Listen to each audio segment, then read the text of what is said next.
for I am fearfully and wonderfully made. Your works are wonderful, I know that full well. But do I know that? Do I know that full well? Like a burgeoning well that bubbles up and cleanses away the comment section of my internal newsfeed. Do I let that truth refresh my soul, or do I hit refresh to compare my fearfully wonderfully to someone else's filtered photoshopped? I will praise you, Lord, the verse says. I will praise you. But from my point of view, I should have been born with her talents, his confidence, her body, his brains, anybody else's anything, but you're saying I'm fearfully, wonderfully made, and I'm afraid I don't think I'm that wonderful.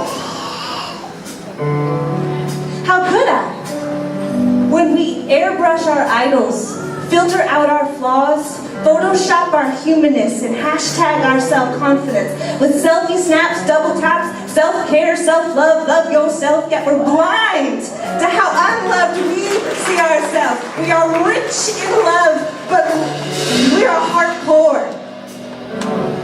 And maybe that's the reason for my inability to say, I will praise you, God, because I've been looking for a different kind of praise.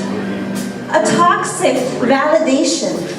I've chased fleeting confirmation, which led to degradation and compromise, bending over backwards so I could find some kind of approval in the world's eyes. It's no surprise that I can't say, I praise you,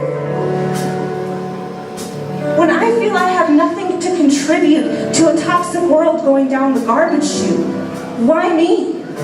Why now?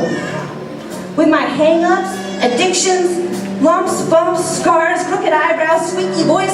If you had some kind of choice, Lord, do you know what fearfully, wonderfully means?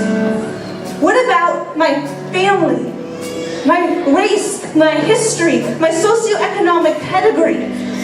The world looks at me and we agree, fearfully, wonderfully is not what we see.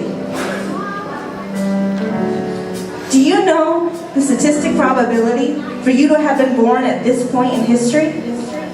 1 in 4 trillion. Trillion. That means that out of 8 billion people living on this planet, where there are hang-ups, crooked eyebrows, and scars, you are fearfully, wonderfully made.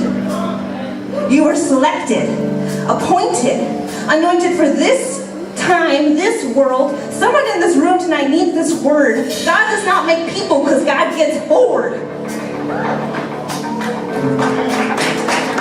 People making is not God's rainy day hobby. There are no copies. Nail-pierced hands don't hit Control-C to copy-paste a version of you onto someone else.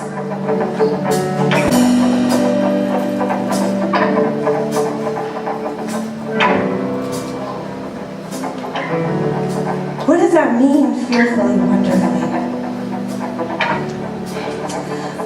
My 1 in 4 trillion friends, what are you here to do? Don't ask the world. The world didn't make you. The world doesn't get to name you. Ask the one who gave his son to save you. The price tag attached to your eternity.